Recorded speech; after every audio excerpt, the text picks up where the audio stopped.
नमस्ते. मी सौ जयश्री बेलसरे. गत 34 वर्ष ज्योतिष विश्वात कार्यरत आहेत.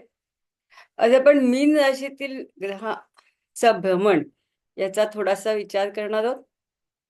आकाशाचा विचार केला तर ग्रह मीन राशीतून भ्रमण करत असल्याने मीन राशीबद्दल आज आपण थोडस बोलू. मीन ही जलतत्वाची, संवेदनशील आणि थोडी रहस्यमय अशी राशी आहे.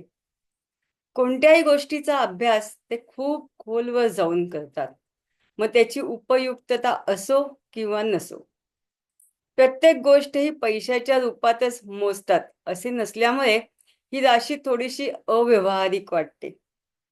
या राशीचा मूड घटकेत चांगला किंवा घटकेत वाईट असतो.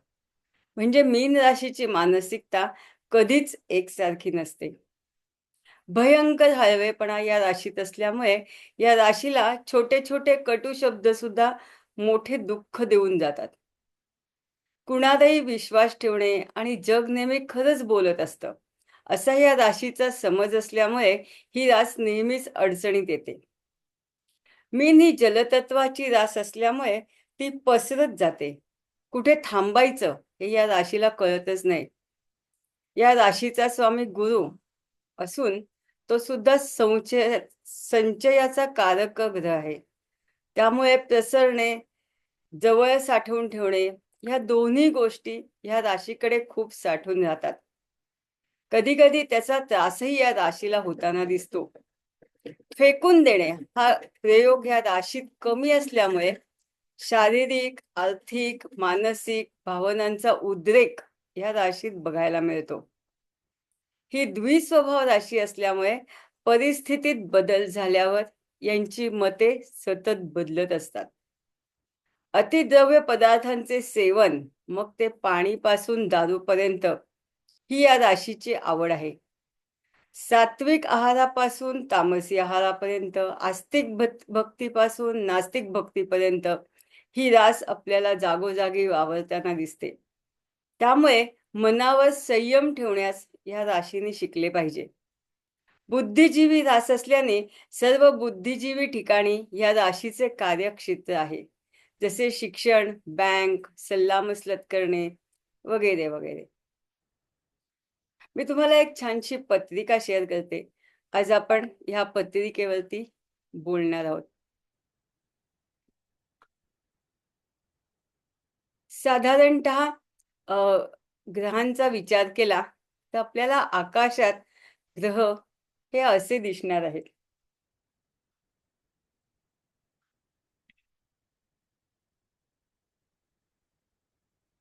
इथे जर बघितलं तर बघा, मीन राशीत ग्रह हे सगळे एकवटताना दिसतात. त्यामुळे मीन राशी हळूहळू लोडेड होताना दिसते. तर अशी ही जी ग्रहस्थिती आहे, ही ग्रहस्थिती आपल्याला ह्या जानेवारीपासनं मीन राशीत ग्रह साचायला सुरुवात झाली आहे. आणि ग्रहस्थिती सध्या आपल्याला अनेक दिवस अजून अशीच राहणार आहे. मीन या गुरुच्या निगेटिव्ह राशीत हळूहळू ग्रहांची गर्दी सुरू झाली आहे. राहू गेली 1.5 वर्ष या राशीत ठाण मांडून बसलाय. बुध 29 बुध आणि शुक्र 29 मार्चला 14 ते 15 अंशापर्यंत राशी म्हणजेच राशीच्या मध्यापर्यंत पोहोचणार आहेत. नेपच्यून 5 अंशापर्यंत आलाय. रवीनेही 14 मार्चला मीन राशीत प्रवेश केलाय. पाठोपाठ शनीही मीन राशीत 29 मार्चला जाणार आहे. गुरु आणि शुक्राचा अन्योन्य योग इथे दिसून येतो.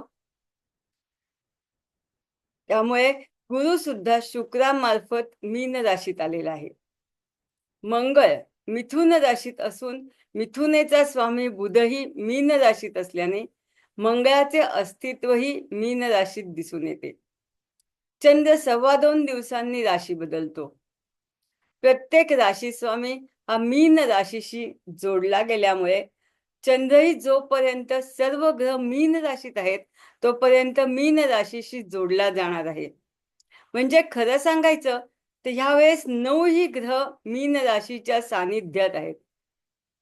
गुरु शुक्र या 2 शुभग्रहांचा अन्योन्य योग होत असला तरी सर्व ग्रह प्रथमदर्शनी तरी शुभ ग्रहांच्या राशीत आहेत असेच आपल्याला दिसत आहे.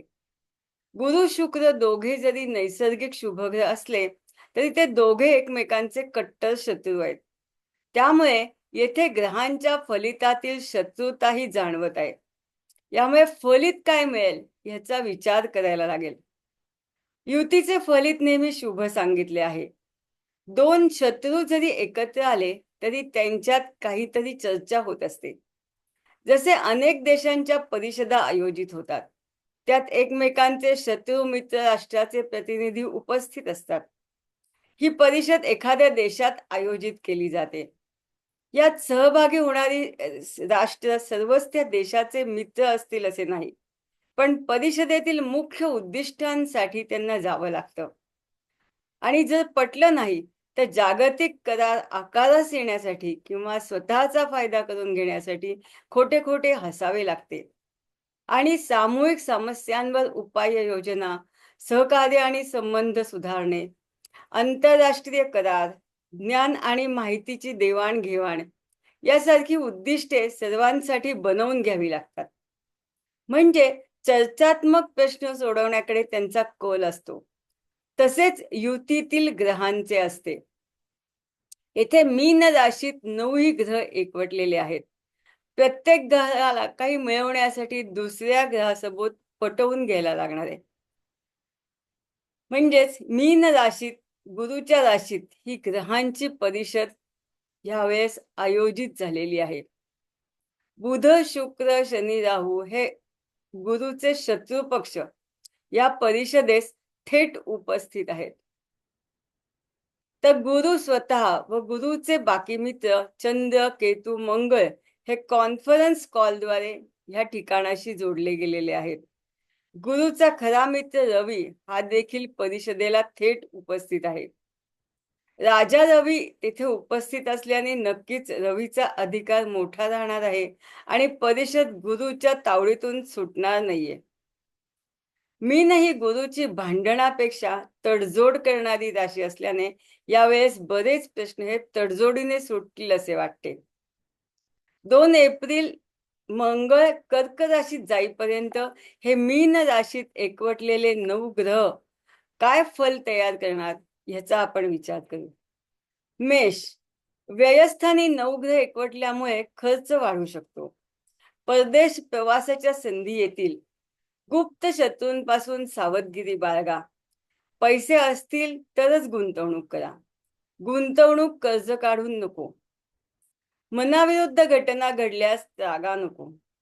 आत्ममंथन करा. आध्यात्मिक प्रवचन ऐका. तुमच्या प्रश्नाची तेथेच उत्तरं मिळतील. सर्व गोष्टी मनासारख्या घडत नसतात. थोडं सबुरीने घ्या.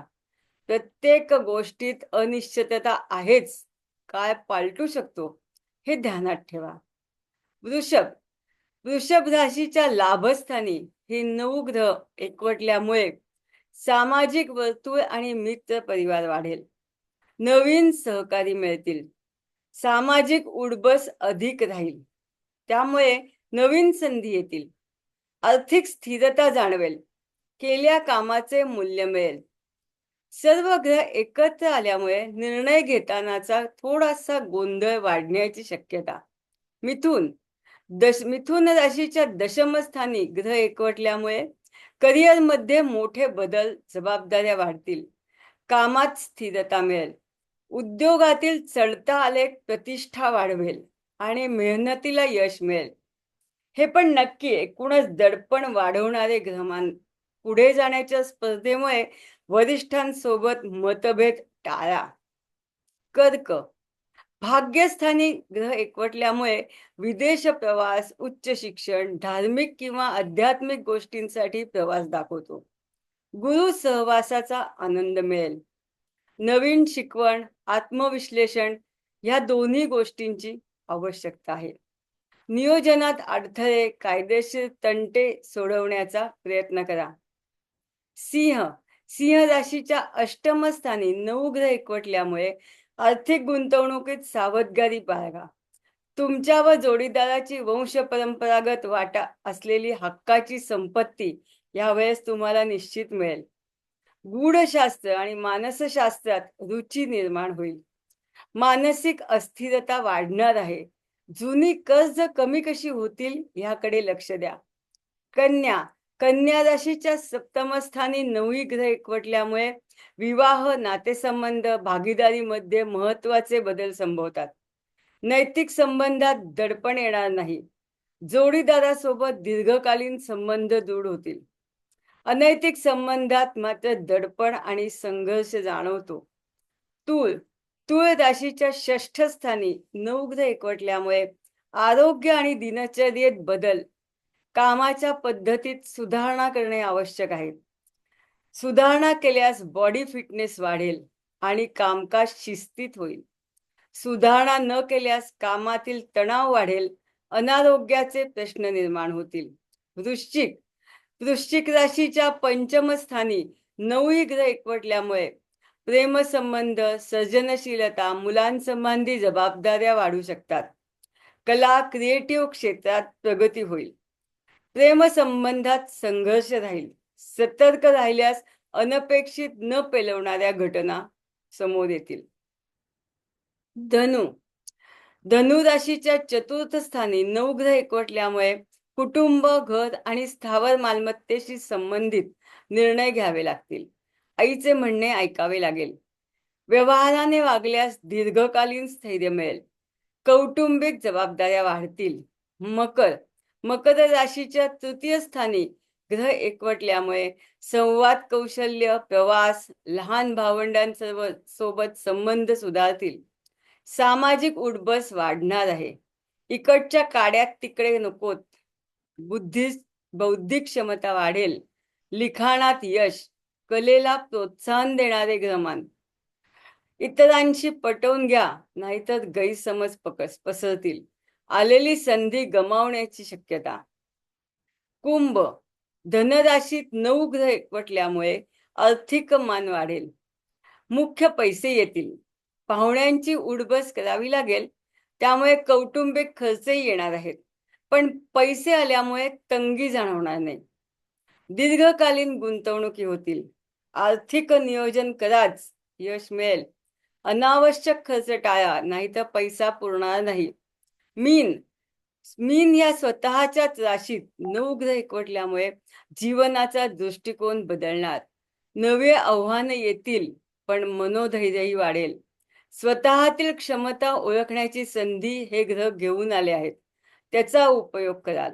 मोठे निर्णय विचारपूर्वक घ्या. तर असे आहे प्रत्येक राशीसाठी 9 ग्रह मीन राशीत एकवटल्यामुळे तयार होणारे राशी भविष्य. नीट रहा, खुश रहा. धन्यवाद.